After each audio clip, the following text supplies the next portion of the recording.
Hello everyone, welcome back to the latest lecture session. Again we are still looking at filtration, and I believe in this session we will wrap up filtration.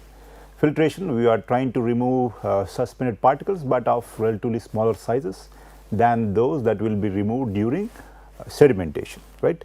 Let us look at what we have understood from the previous session. We know that, I guess, dual media filters, we looked at the relevant graph for this. Dual media filters in general, I guess, do better than single media filters. We looked at the relevant profile, if you remember, and without chemistry or not chemistry, coagulant or chemical treatment, this was the profile, let us say, right. This was the case when alpha was equal to 0.1 without chemical treatment or without coagulant addition upstream, let us see. And until this, I think it was anthracite, and here it was sand. And with chemical treatment, we saw that the efficiency was something like this. Again, dual media better than single, and in general for rapid filtration you want to add coagulant, right. This was the case with alpha was equal to 1, let us say, or when we had chemical treatment upstream. And also from the relevant graphs, I think we saw that the removal efficiency will be relatively less and the particle size is 1 micron. Removal efficiency is lowest when the particle size is around 1 micron. And with respect to attachment efficiency, right,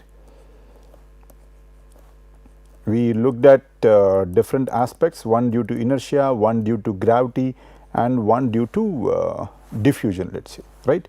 And we looked at how it is dependent upon the diameter of the particle, and that these two factors obviously are the principal mechanism for removal for bigger particles, and I think for the smaller not equal to, this is proportional, right.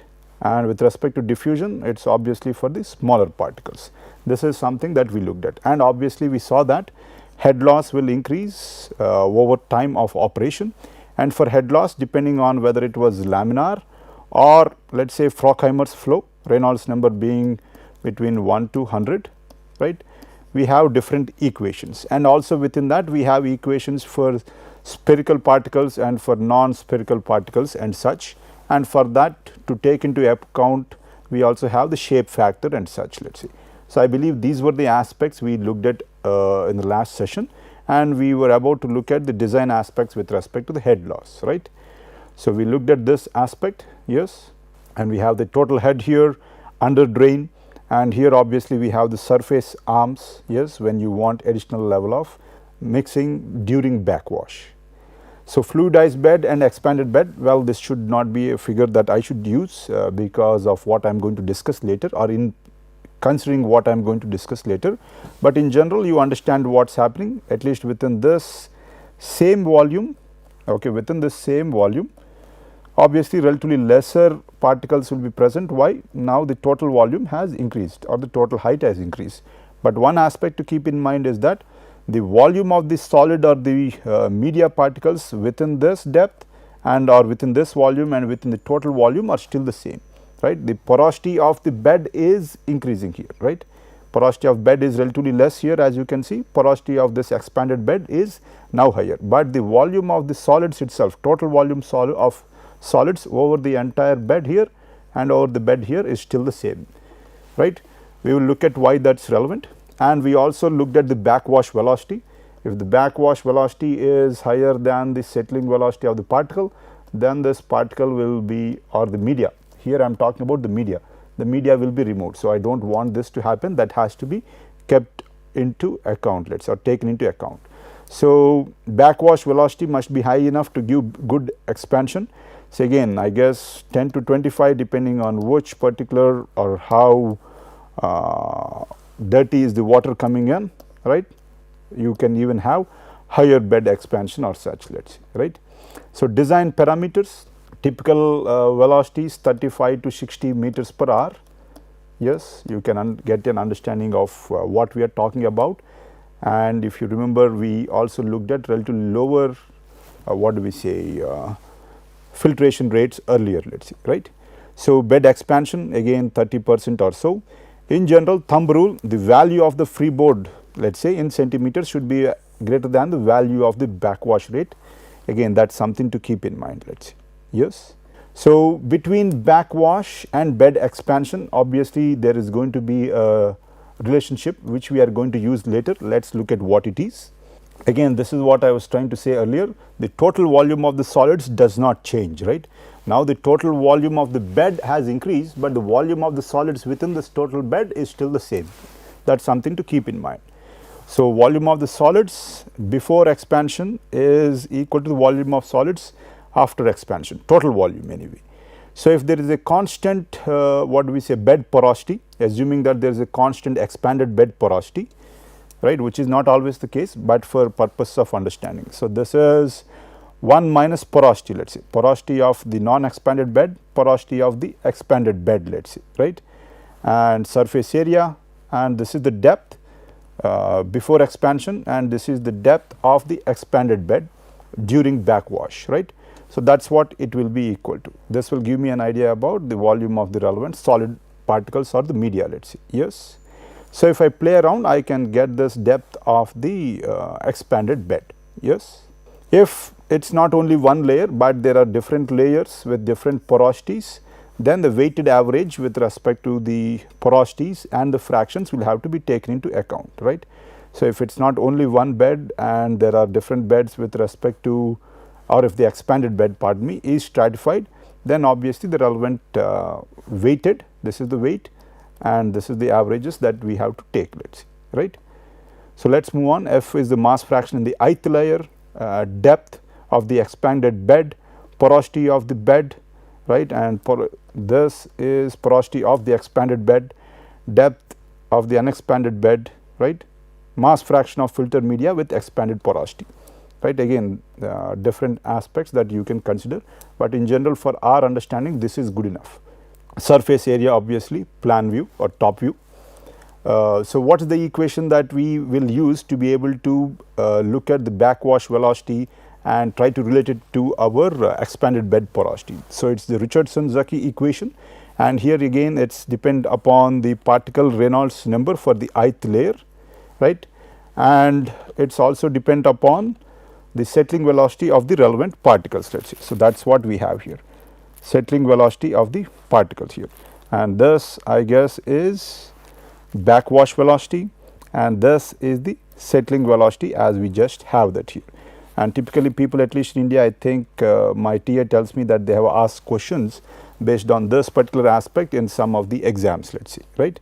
And this I guess is the kinematic viscosity, and this is the diameter or the geometric mean base diameter of the relevant particle, right. So, that is something to keep in mind. So, head loss calculation, I think we have a numeric coming up. Okay, before that we are going to look at analyzing the system. So, I am going to look at weight of the media per volume of the media, let us see, right, and that is going to give me this particular equation, I guess. Okay, so I should not have heard equal to here. So, where is this coming from? We know that now or earlier when we are looking at sedimentation, we saw that there was gravity, there is buoyancy, and then due to frictional force there is drag, right. This was during sedimentation. Yes, this is gravity and drag and buoyancy. Even now it is going to be the same, gravity is always going to be there and buoyancy too, I guess. But here the particle is not moving down, or at least the drag is due to the water moving past it, let us say, right. So, again from that you can get the relevant equation again. Yes. So, that is where you will get this equation from. That is why we have F subscript G is the gravitational force on all particles, which is equal to the drag force on all particles. That is the assumption here, let us see, right. So, force per area is related to the head loss. Yes. So, from this equation, if I take the dE out to the left hand side, depth of the expanded bed, so I will have this force per area, and that can be related to the head loss, let us see, right.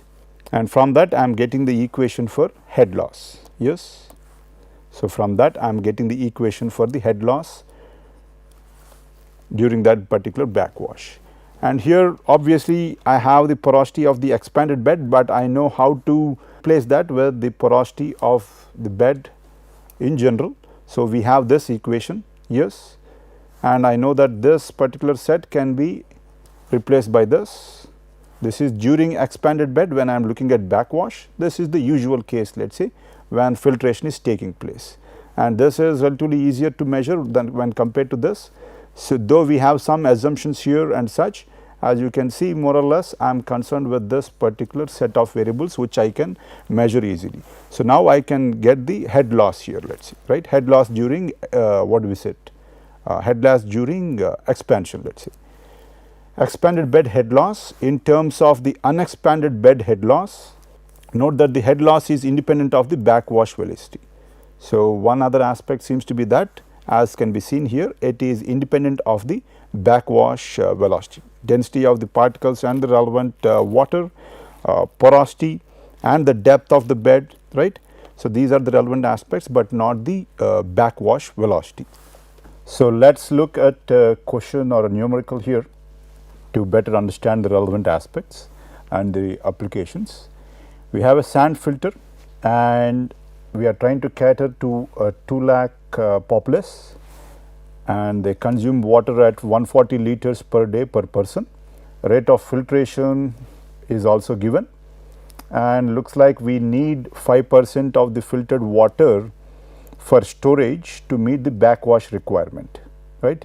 So, here I guess I should have been clearer. We let us say per day, 5% of the water consumed per day we need it for backwash, and we are going to have to calculate the number of filter beds and one for standby, assuming that the ones that you are going to design will need maintenance from time to time. And what is the information that we have, where from the relevant aspects I can calculate the total surface area. So, they say that the surface area per bed is, or per filter is 40 meter square. So, accordingly we can calculate the number of filter beds. So, that is relatively straightforward. And what is the backwash velocity, and what is the head required to expand filter bed depth by an additional 0.66 meters, right. So, I want to know the backwash velocity and also the head required, in a sense the energy required to expand the filter bed depth by an additional of 0.66 meters. What is given? The porosity of the unexpanded, keep in mind that this is the unexpanded bed, right, and coefficient of drag, I guess kinematic, depth, this is the depth of the unexpanded bed and we want to expand it by 0.66 meters during backwash, the diameter, geometric mean and specific gravity. Yes. So, this is the information we have. Before we dig further, let us see, or let us look at the approach that we are going to take. So, first aspect is we have the population, right, population, and we know we have the relevant consumption per day 140 liters per person per day. From this I will be able to calculate the flow rate Q, let us say, right, and depending upon the need for backwash volume, let us say, and we talked about per day. So, we know we need to look at 5% additionally, let us say, yes, and I also have the overflow rate filtration here, rate of filtration. From that it is relatively straightforward, simple calculations here and there, and we will be able to come up with the area here for the filter beds, right. So, first let us get that done, okay. Again, or backwash velocity and also head loss required or head required. Head required for expanding the bed will be nothing but the head loss for that particular expanded filter bed depth, I guess, right. So, we have an equation where it is depend upon the relevant densities and such. This is relatively straightforward, but with respect to backwash velocity, how are we going to do that? For this, I think we have formulas that give us the relationship between porosity of the expanded bed to velocity of, I think, the backwash by the Stokes or the inverse of it raised to some what do we say, function of Reynolds number. It is not exactly this, but this is something like this, if I am not wrong. And from this, I guess you can calculate the backwash velocity. But what do we need for that? For that we need Reynolds number. For Reynolds number we have relevant info, and I think we have the kinematic viscosity and we have the diameter, and I think we should be able to get that done more or less. But for that again too, I guess we again also need to have the Stokes velocity. and this Stokes velocity we will have to calculate first. So, with that we can get the Stokes velocity which is needed here and also get the Reynolds number. But how do we get this porosity of the expanded bed though? What is the approach there? And I think for that the approach was that we looked at the volume of the media in the unexpanded bed, volume of media, let us say, and that will be equal to the volume of the media in the expanded bed, right. So, from that we have a relationship and we have this cancelling out the area, surface area. I think we have something like this, if I am not wrong, right. And D is the depth, I guess, yes, or I guess I made a simple or silly mistake here. So, yes, obviously it can't be 1 minus depth of the expanded bed. So, this is based on, again I cancelled out the surface area here and we are just looking at the volume of the media or the support, let us say, right. So, here I have the relevant porosity of the unexpanded bed. I already have the porosity, not porosity, the depth of the unexpanded bed. I also have the depth of the expanded bed. I think I know that it is 0.8 plus 0.66, let us say, right. So, from this I can get the porosity of the expanded bed. So, once I get this porosity of the expanded bed, I can plug it into this equation, right. And I calculated Reynolds number, I calculated this Stokes velocity of settling, and then I will be able to get the backwash velocity. So, with that I will be done.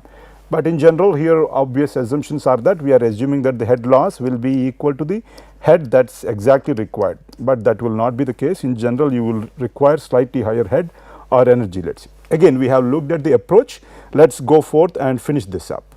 So, total demand, we have the per capita and the total population. So, I get the flow rate required, let us say, right. Backwash requirement is 5%. So, we are increasing it by 5%, let us say, right. So, let me see what we have here, okay, 5%, yes. So, 1167, 1225. In general, if there are any calculation errors, you can look at them. And rate of filtration is already given, and I have this what is it, flow rate, let us say, right, volume per time, and here I have the rate of filtration. So, Q by AS will give me the rate of filtration, and obviously I need this surface area. So, surface area required for total filtration, I guess, or the total surface area required will be 81.67 meter square, but I think they mentioned that, or the question mentions that it is per bed we are limited to 40 meter square, right. So, it will require 2 beds and 1 additional should be equal to a total of 3 beds. One is for the redundancy in case something breaks down, let us say, right. So, I guess my poor memory does serve me right this time. We have 40 meter square, and from that approximately it is 3 beds required, let us say, right. Now, let us move on to the other aspects. We were asked to calculate head loss and the backwash velocity. Let us see how to go about it. So, specific gravity is given, density of water. Specific gravity is more or less with the gravity or the density with respect to a reference. The reference is water. The density of water is given. So, the density of the relevant media or the solid particle can be calculated, let us say, right. Specific gravity gives us the reference, let us say, or the density with respect to a reference, which in this case is water. What is the head loss? I guess we already looked at this equation, at least in this course. As I mentioned earlier too, you do not need to mug up such equations. Mass balance, obviously you have to understand that and apply that, right. So, here we have all the relevant variables and we can just plug them in. Density of the particle, of water, porosity of the unexpanded bed, depth of the unexpanded bed, and density of the water. So, we plug that in. So, head loss is going to be 0.6 meters, I guess, yes. So, what else do we have? So, Stokes velocity, we have the relevant equation, and this is specific gravity, the diameter, coefficient of drag, and from that looks like you can calculate the relevant settling velocity, and Reynolds number. So, we have the diameter, kinematic viscosity or the viscosity, and the Stokes velocity, I guess, and from that you are able to calculate the Reynolds number, let us say, right. it's Frockheimer's flow as expected. Yes. So, Frockheimer's flow, we calculated the Reynolds number, we calculated the Stokes velocity, and now we will use the equation, or now we have to calculate the porosity of the expanded bed before we can put that into this equation or similar equation to be able to calculate the backwash velocity. Let us see how we can calculate that porosity of the expanded bed. That we will look at by looking at the media, right. So, okay, this is the equation that we have, and for that I need this porosity of the expanded bed, but because I know that this is the case, yes, volume of the media of expanded and unexpanded is going to be the same. The total bed, right, earlier it was closely packed, right, and now during backwash it expanded, the total volume expanded, but the volume of the media itself, the media which I am highlighting here, is still the same, right. So, that is why it is 1 minus porosity, I guess, yes. So, area cancel out, and you see that I can calculate the porosity of the expanded bed given the other variables, and porosity of the expanded bed is supposed to be 0.53. So, I plug this into the relevant equation, yes, and we get the backwash velocity to be 0.39 meters per second, yes, and I guess with that we are done with the major aspect. So, until now we have looked at filtration, right. Let us just quickly sum it up, as in with respect to our water treatment plant, drinking water treatment plant, what have we done? So, we looked at screens and such, that is fine, and then we looked at coagulation and flocculation, yes. Why? We wanted to destabilize the particles, and that we achieved by coagulation, adding a coagulant, and then we have flocculation, bringing the flocks together or aggregating the particles and thus forming flocks which are heavier, and then we had sedimentation, right, and then you will still have some suspended matter, and that you are going to remove by filtration, and this filtration you have to backwash from time to time, obviously, to clean the relevant bed or media. So, that is something we have done, but there is a different kind of filtration which we are going to refer to as surface filtration. This we refer to as depth filtration. So, what is the surface filtration about, and how is it that we are going to achieve it? So, here we are going to use membranes. Earlier we had media, and let us say, you know, these are the media we expect is to be spherical, that is the assumption. So, this is the space through which it will go through, right, and there is a way to calculate this, I mean based on this diameter, what is this opening going to be and such, right. We looked at the relevant applications with respect to depth filtration and such. Here we are talking about membrane, right. So, here we have either organic, inorganic materials that act as the relevant membrane or that make up the membrane, we will look at that. So, depending upon the raw water quality, you can directly have membrane filtration, let us say, right. But sometimes you will have to look at softening before membrane filtration, right, depending on the relevant quality of the water. Yes, again you are trying to increase the size. So, if you can remove it, you are going to have less load on your membrane filtration, life will be higher. If required, you know, you will add a coagulant and then allow for flocculation, bigger particles, and then membrane filtration. If the load is too high and you have considerably big particles, you are going to first have coagulation, flocculation, sedimentation, and then membrane filtration. In India, certainly this is what we need, but typically I do not think in India we have a lot of membrane filtration based full scale water treatment plants. Anyway, or one more thing is raw water. So, here it is post treatment, I guess, membrane filtration before it goes to RO or granular activated carbon. So, simple filtration, lime softening, direct filtration, and coagulation, sedimentation and such. Again, nothing to mug up, but just to understand. But when we are talking about membrane, what is it that is going to drive this particular system or the water, and what happens here? For example, in depth filtration we had media of sand and we had water at considerable head. That head is driving the relevant water through, and obviously you have head loss both due to the clean bed and also due to the ripening bed and such, and we looked at this aspect. So, here you are going to put in a driving force. What is the driving force? It can be physical, chemical or electrical, but here we are going to have pressure. The pressure is the driving force here, right. So, what do we have here? Just some terms to keep in mind.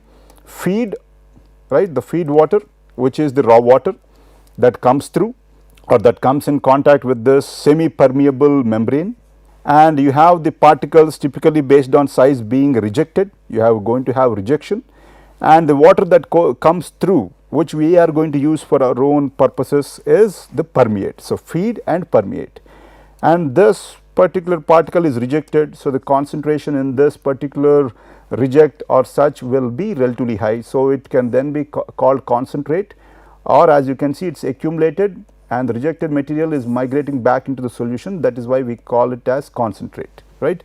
So, feed, permeate and concentrate, these are the things to keep in mind, and what is driving the system? It is the pressure. Let us move forth. So, here I have the feed, yes, and here is my membrane. Here the concentration is too high, something that I won't want, and after passing through the membrane I have the permeate, yes, and Cp out, the concentration is lesser than this concentration of the feed. Okay, I should not have looked at this, but I should have mentioned concentration of the feed, and because the particles are being rejected here, or some of the particles, suspended particles are being rejected here, the concentration of the particles will increase, and that will come into the concentrate, or it is called retentate or rejectate, let us see. So, if somebody asks for a mass balance, I will not look at internal aspects, I will apply the mass balance all around this, let us say, to be able to conduct the relevant analysis, right. That is something to keep in mind. So, again that is the representation. If I am looking at mass balance, this is what I can look at: feed, permeate and retentate, reject or concentrate. So, here we have some terms or some variables. So, rejection, let us say, percentage rejection, 1 minus Cp, I guess this should have been P, yes, Cp by Cf, right. Contaminant rejection, you know what is the rejection percentage, let us say, right. And what is the recovery? Q permeate by Q feed, Q permeate by Q feed. Why is this important? For example, in homes you would have seen your RO systems. Again, RO is not relevant right here, but it is similar, slightly similar anyway. It is also a kind of membrane, but based on osmosis or reverse osmosis. So, you would have seen that from your RO based system you would have a drain pipe to your relevant sink, while here you fill up your water, right. So, what is this? This is that reject or retentate which is high in concentration. So, for RO, this amount or the flow rate of the rejectate as a percentage of the feed is very high, right, or the recovery for RO is, if not very high, the recovery for RO is less. But in the case of the filtration, when we talk about filtration, we are talking about ultrafiltration and microfiltration, or I should have said micro first and then referred to ultrafiltration. Recovery is reasonable, around 95% or 90% and such. That is something to keep in mind. But again, you are going to have rejection, and then obviously we are going to talk about the recovery with respect to water, rejection and such with respect to the contaminant, right. So, these are some terms to keep in mind. So, what are some configurations of this microfiltration and ultrafiltration? Obviously, I need pressure or energy or pressure to pump the water through or to push the water through this particular membrane. So, I am going to can have water, what do we say, a pump, and pressure is created in this way, and here it is at the atmospheric pressure in general, or I can have feed water here and the membrane in relevant tank, and via vacuum or suction I am going to pump this out here, right.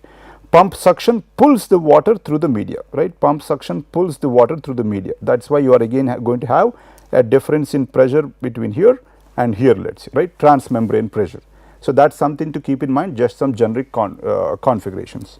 So, from Crittenden et al. We have some great figures of different membranes. So, let us look at what we have. So, first this is based on SEM, scanning electron microscope images of a 0.2 micron, keep that in mind, and look at the kind of membrane we have. It is polyether sulfone microfiltration membrane, right. So, that is something to keep in mind, right. And first one is cross section of the membrane. If I cut the membrane, you know, how does it look like? So, you see that there are pores, right, a lot of pores. So, obviously, for a suspended particle of size greater than or even equal to this particular pore size, you know, it is going to be pretty difficult to go through here, right. Again, you see the relevant pores or the relevant structure, and magnification of the membrane surface at the top or of this surface, right. This is the surface and we are looking at it here, right, this particular part, and this is obviously the cross section.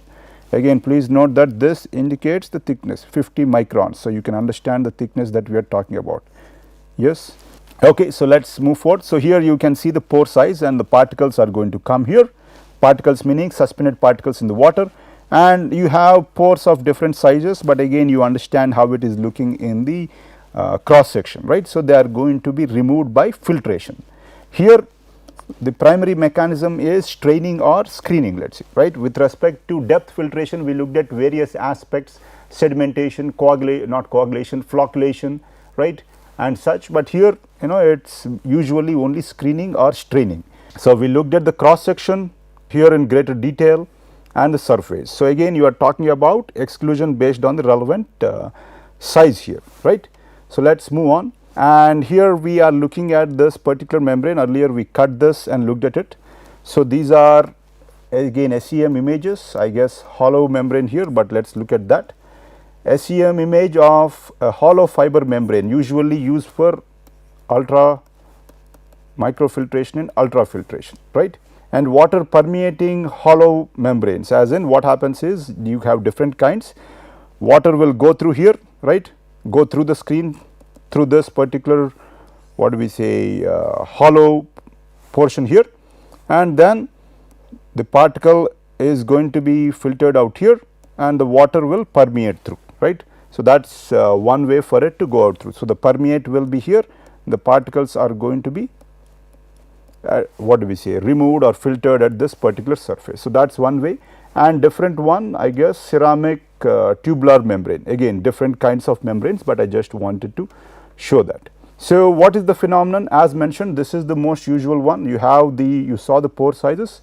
So, particles bigger than the pore size, that will be strained out, but you also have particles that are relatively smaller than the pore sizes, and depending on the type of particle or type of material, for example, if it is NOM, let us say natural organic matter, that will be adsorbed on the surface of this particular particle, and this will be an issue because it will cause fouling of the membrane, right. Natural organic matter, that will lead to fouling of the membrane, leading to greater and greater pressures being required for the same flow that has to be achieved, let us say.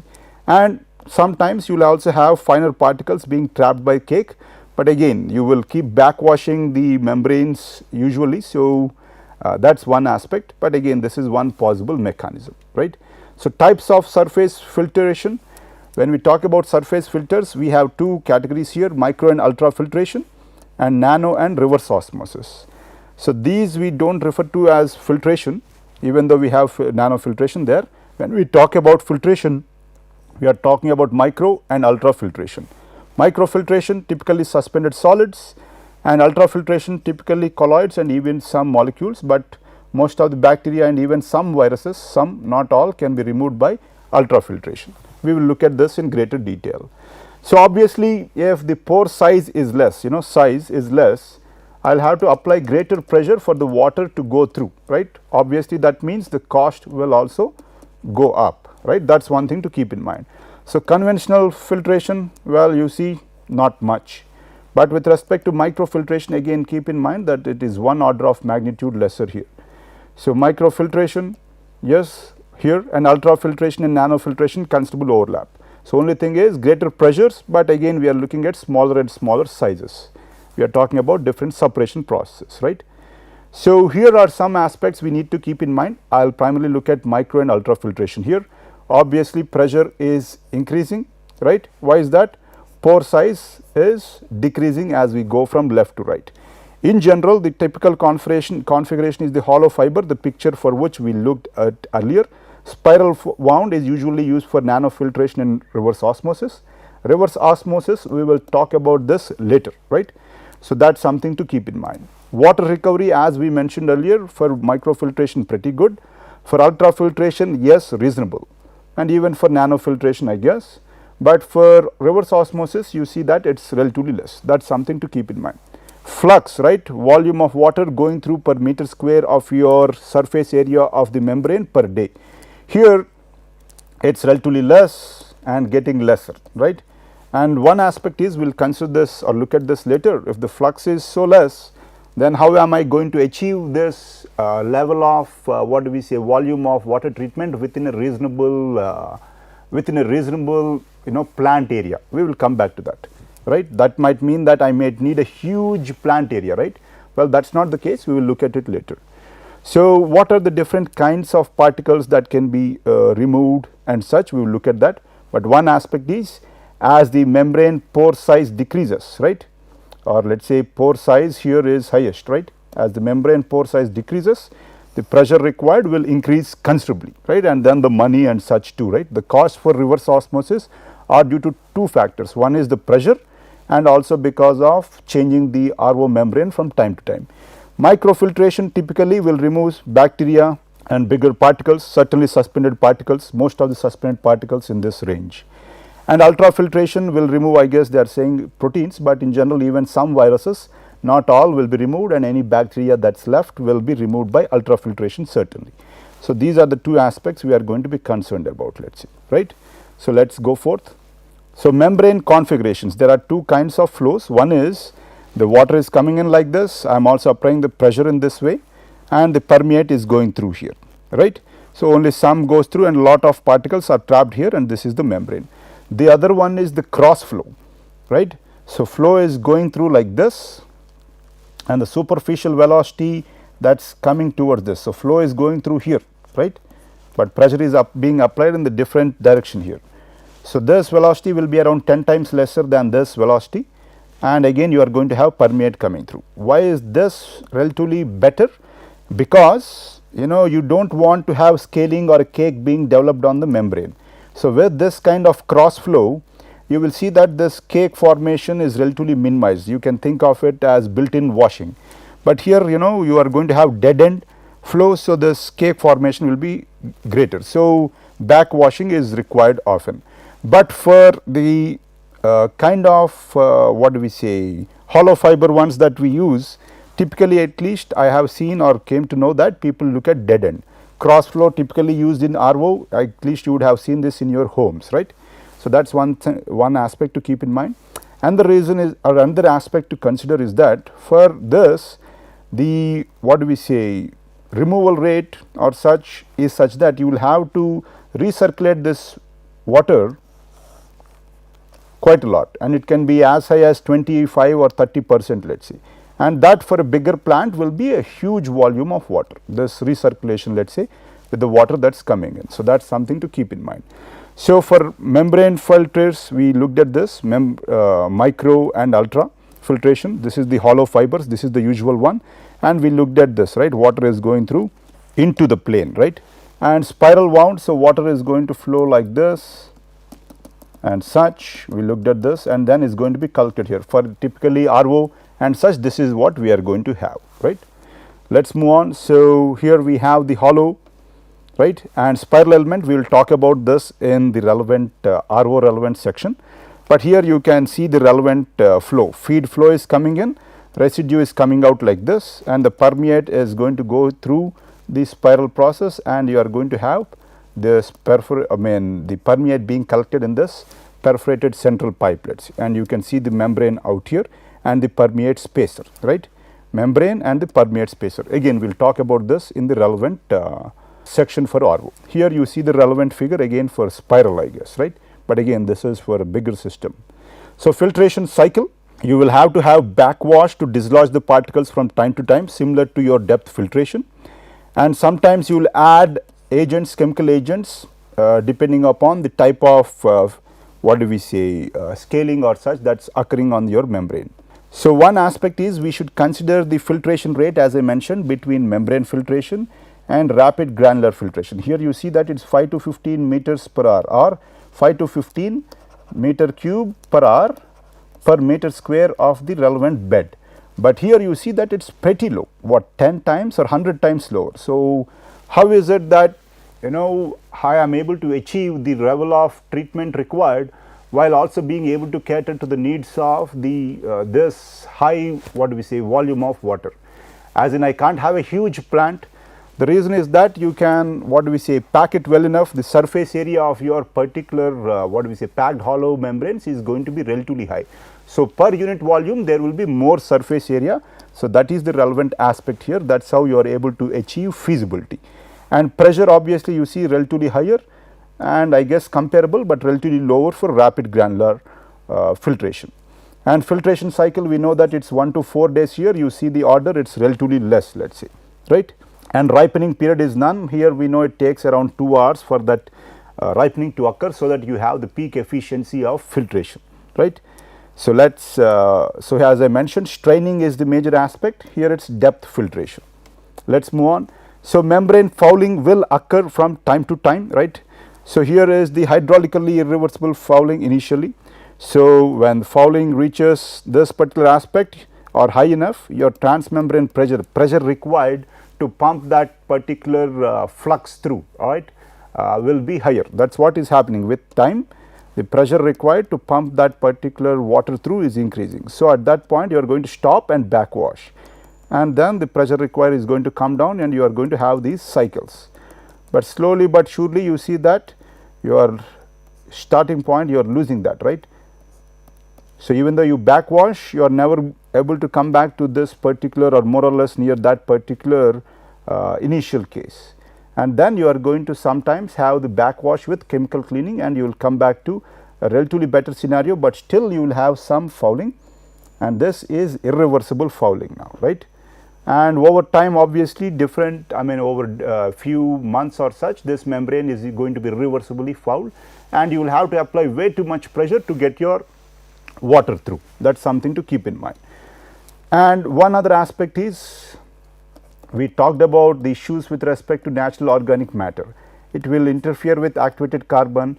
With chlorine it will form disinfection byproducts. Here also it is going to cause an issue as in membrane fouling, let us say, right. It is going to foul the membrane pretty quickly. Yes, that is something to keep in mind. So, design, what is it that I am concerned with? So, this is the flux. Flux is the volume of water per meter square surface area of my membrane per hour, right. It is going to be depend upon the transmembrane pressure, the difference in pressure, how much am I going to apply, right, and also this membrane resistance that varies from one particular system to the other. So, membrane area from typical flux, right, flux and transmembrane pressure, we just looked at that, cleaning by backwash, and sometimes obviously chemical cleaning. So, with that I will end this session, and in the next session we will talk about disinfection and disinfection byproducts, but because we discussed that in wastewater treatment, we will be very brief before we wrap up the water treatment related aspects and move on to looking at processes that are now coming into greater vogue, as in adsorption ion exchange, right, reverse osmosis, advanced oxidation process, right. But that is enough for today, and thank you.